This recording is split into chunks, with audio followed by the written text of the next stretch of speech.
Doctor Mohammad Yunus আলোচনা সমালোচনা সবকিছুই আছে ওনাকে নিয়ে। বাট আজকে ওনাকে নিয়ে পশ্চিমা মিডিয়ারা বা পশ্চিমারা বেশ কিছু পজিটিভ পরিকল্পনা করছে, এটা কিন্তু বোঝাই যাচ্ছে। গেল কয়েকদিন আগে বিশ্বের প্রভাবশালী 100 মুসলিম নেতার মধ্যে ডক্টর মোহাম্মদ ইউনুসের নাম আসার পর কেউ কেউ বলছিলেন যে ডক্টর মোহাম্মদ ইউনুসের নাম 100 মুসলিম নেতার মধ্যে কিভাবে আসলো। তিনি কি বাংলাদেশে ইসলামের শাসন চাচ্ছেন? তিনি কি বাংলাদেশকে ইসলামিক রাষ্ট্র বানাতে চাচ্ছেন? অথবা তার যে গ্রামীণ সেন্টার আছে বা আরও বিভিন্ন অ্যাক্টিভিটিস আছে, সেখানে কি এদেশে মসজিদ মাদ্রাসা, তারপর হচ্ছে ধরুন ইসলামিক কৃষ্টি কালচার, এগুলো বিকাশে কোনো কাজ করছেন?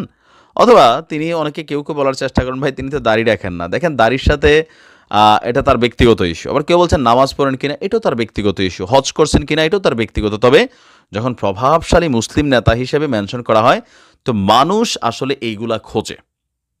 তো এটা নিয়ে অনেক আলোচনা সমালোচনা ছিল। তো এরই মাঝখানে আজকে আরও একটা বিশ্বের সেরা 10 জন ব্যক্তিতার মধ্যে একটা জায়গাতে অবস্থান পেয়েছেন লাকি 7 হিসাবে ডক্টর মোহাম্মদ ইউনুস। আসুন দেখি কি সেই পদ পেলেন বা কি সেই পদবি পেলেন।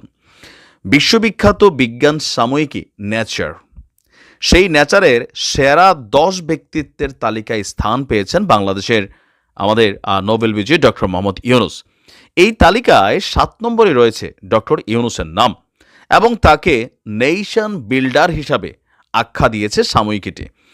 নেশন বিল্ডার, তিনি জাতির কি বলা হয় যে অবকাঠামো তৈরি করা নাকি আসলে কি জানি না। বিল্ডার মানে তো হচ্ছে আমরা যেটা বুঝি যে নির্মাণ করা। এখন তিনি জাতির নির্মাণ করছেন, সম্ভবত এরকম কিছুই বোঝানো হচ্ছে। তো নেচারের ওয়েবসাইটে প্রকাশিত প্রতিবেদন বলছে 2024 সালে বিজ্ঞানের অগ্রগতিতে ভূমিকা রাখা ব্যক্তিদের এই খেতাব প্রদান করা হয়। প্রতিবেদন অনুসারে তালিকার শীর্ষে রয়েছেন এখার্ড পেইক, তাকে ফাদার টাইম বলে খেতাব দেওয়া হয়েছে।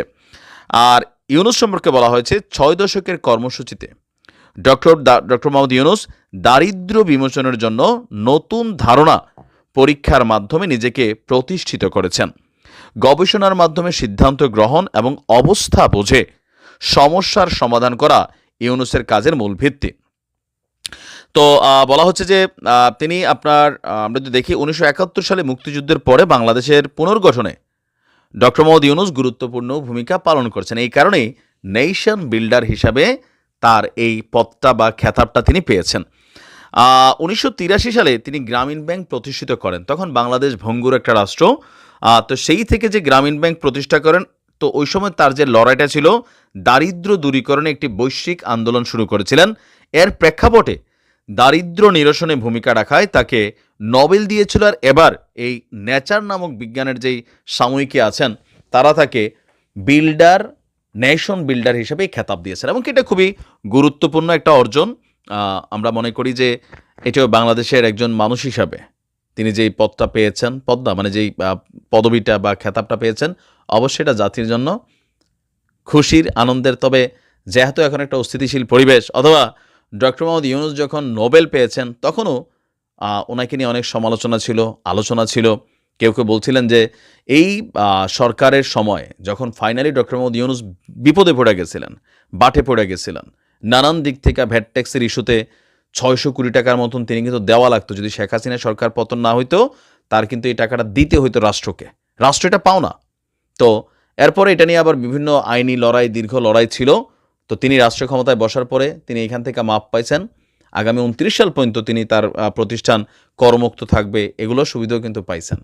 হ্যাঁ, তো নানান বক্তব্য আছে, পজিটিভ আছে, নেগেটিভ আছে। বাট ডক্টর মোহাম্মদ ইউনুসের যে মিশন আমরা দেখি, বৈষম্য বিরোধীর সাথে কথা বলা যখন তিনি, বা বিভিন্ন অর্গানাইজেশনের সাথে যখন তিনি কথা বলেন, তখন তার চোখে মুখে একটা নতুন বাংলাদেশ। আর এই নতুন বাংলাদেশে গতানুগতিক ধারার আমাদের যে 53 বছরের রাজনৈতিক দলগুলো, তাদের বাহিরে আরেকটা বাংলাদেশ বিনির্মাণের কিন্তু তিনি স্বপ্ন দেখছেন, বা তরুণদেরকে নিয়ে ওই পথে এগুচ্ছেন।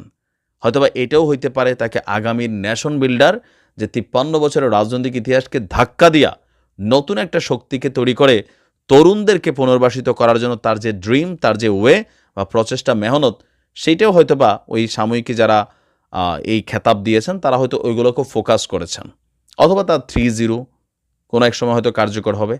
দেখা যাক। তবে এটা বাংলাদেশের জন্য, ডক্টর মোহাম্মদ ইউনুসের জন্য যেমন অর্জন, বাংলাদেশের জন্য অর্জন। ভালো থাকুন।